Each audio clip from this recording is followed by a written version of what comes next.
Apple company के founder Steve jobs ने Stanford university में एक स्पीच दी थी जिसमें उन्होंने अपने लाइफ के लर्निंग्स को 3 कहानियों के माध्यम से शेयर किया था। आज मैं आपके साथ उन कहानियों के कंक्लूजन को शेयर करूंगा जिससे आप वो सब कुछ मिनटों में सीख जाओगे जो स्टीव जॉब्स ने अपने जिंदगी के 50 सालों में सीखा था। पहली जो कहानी है वो है डॉट्स कनेक्ट करने के विषय में।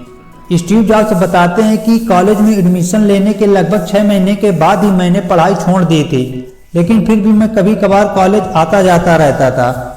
आखिरकार मैंने कॉलेज को क्यों छोड़ा था? दरअसल इसकी शुरुआत मेरे जन्म लेने से पहले की है। मुझे जन्म देने वाली माँ एक यंग अनमैरिड ग्रेजुएट स्टूडेंट थी और वो चाहती थी कि जो भी व्यक्ति मुझे गोद ले वो कम से कम कॉलेज ग्रेजुएट तो जरूर हो। लेकिन बाद में पता चला कि मुझे अडॉप्ट करने वाले माता पिता तो ग्रेजुएट हैं ही नहीं, इसलिए मेरी माँ ने अंतिम अडॉप्शन पेपर पर साइन करने से मना कर दिया। लेकिन बाद में उन्होंने मेरी माँ को विश्वास दिलाया कि वो उसे कॉलेज जरूर भेजेंगे और इस तरह से मेरी माँ मान गई और मुझे अडॉप्ट कर लिया गया।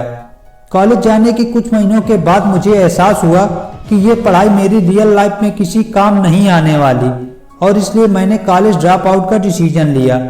उस समय ये डिसीजन लेना बहुत डरावना लगा, लेकिन बाद में मुझे एहसास हुआ कि ये डिसीजन मेरी लाइफ का बेस्ट डिसीजन था, क्योंकि अब मैं केवल उन्हीं क्लासेज को करता था जिसमें मेरा इंटरेस्ट था।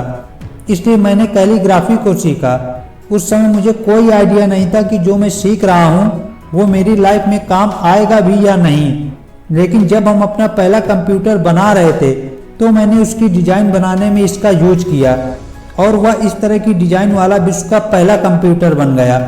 अगर मैंने कॉलेज ड्रॉप आउट करके कैलीग्राफी को न सीखा होता तो आज कंप्यूटर में ये डिजाइन भी ना होती। तब जाकर मुझे एहसास हुआ कि सारे डॉट्स एक दूसरे से कनेक्ट होते हैं। इसलिए हमेशा याद रखें कि लाइफ में जो भी हो रहा है उसके डॉट्स कहीं ना कहीं आपके फ्यूचर से कनेक्ट हैं। आप बस अपने आप पर विश्वास रखिए और अपने पैशन को फॉलो करते रहिए। दूसरी कहानी लव और लॉस के विषय में है। स्टीव जॉब्स बताते हैं कि मैं बहुत भाग्यशाली था क्योंकि जिससे मैं प्यार करता था वो मुझे जल्द ही मिल गई। मैंने अपने पिता के गैराज से एप्पल कंपनी की शुरुआत की थी। तब मैं 20 साल का था। पिछले 10 सालों में हमारी कंपनी 2 लोगों से बढ़कर $2 बिलियन और 4000 लोगों की कंपनी बन गई, लेकिन तब मुझे अपनी कंपनी से निकाल दिया गया। दरअसल कंपनी के फ्यूचर विजन को लेकर मेरे और कंपनी के लोगों के बीच विवाद हो गया था। अब मेरा पूरा फोकस डिस्ट्रॉय हो चुका था।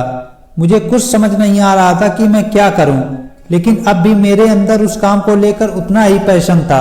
इसलिए मैंने नई शुरुआत करने की सोची और अगले 5 सालों में मैंने 2 नई कंपनी नेक्स्ट और पिक्चर की शुरुआत की। इसी दौरान एप्पल ने एक अनएक्सपेक्टेड डिसीजन लेते हुए नेक्स्ट को खरीद लिया और इस तरह मैं फिर से एप्पल में चला गया।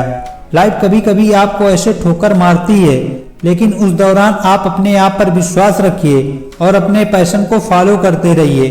इसलिए अगर आप लाइफ में खुश रहना चाहते हो तो वही करें जिसे आप करना पसंद करते हैं। मेरी तीसरी कहानी मृत्यु के बारे में है। स्टीव जॉब्स बताते हैं कि जब वो 17 साल के थे तो उन्होंने एक कोट पढ़ा था कि अपनी लाइफ के हर दिन को ऐसे जियो जैसे ये दिन आपकी लाइफ का आखिरी दिन हो। इसलिए मैं रोज सुबह उठकर अपने आप से यही प्रश्न करता हूँ कि यदि आज मेरी लाइफ का अंतिम दिन होता तो क्या मैं उसे इसी तरह जीता, और अगर इसका आंसर ना होता है तो मैं समझ जाता हूँ कि मुझे कुछ बदलाव करने की जरूरत है। एक बात को हमेशा याद रखना कि एक दिन मरना सभी को है। किसी भी चीज के डर को दूर करने का ये सबसे अच्छा तरीका है। आगे स्टीव जॉब्स कहते हैं कि करीब 1 साल पहले ही मुझे पता चला कि मुझे एक दुर्लभ प्रकार का कैंसर है और जिसका उपचार करना संभव नहीं है। फिर डॉक्टर ने मुझे सर्जरी की सलाह दी। फिर डॉक्टर ने मेरी सर्जरी की और अब मैं बिल्कुल ठीक हूँ। मृत्यु ही वह स्थान है जहाँ पर सभी जाते हैं। कोई भी आज तक इससे बचा नहीं है। आपका समय बिल्कुल सीमित है, इसलिए इसे किसी और की जिंदगी जीकर व्यर्थ ना करें। बेकार की सोच में मत फंसिए। जीवन को दूसरों के हिसाब से मत चलाइए। अपने अंदर की आवाज को सुनिए, अपने दिल की सुनिए, क्योंकि उसे पहले से ही पता है कि तुम क्या बनना चाहते हो। और अंत में मैं यही कहूँगा कि स्टे हंग्री स्टे फूलिश, क्योंकि आपके अंदर हमेशा कुछ करने की भूख होनी चाहिए। और मूर्ख रहिए, क्योंकि मूर्ख रहकर ही आप कुछ नया सीख पाओगे। आप सभी का बहुत बहुत धन्यवाद। आशा करता हूँ कि ये वीडियो आपकी लाइफ में कोई चेंजेस लाकर आ पाएगा। वीडियो अच्छा लगा हो तो वीडियो को लाइक कर देना और चैनल को भी सब्सक्राइब कर लेना। मैं आगे भी आपके लिए इसी तरह की लाइफ चेंजिंग मोटिवेशनल वीडियोज लाता रहूँगा। Thanks for watching my friend. जय हिंद।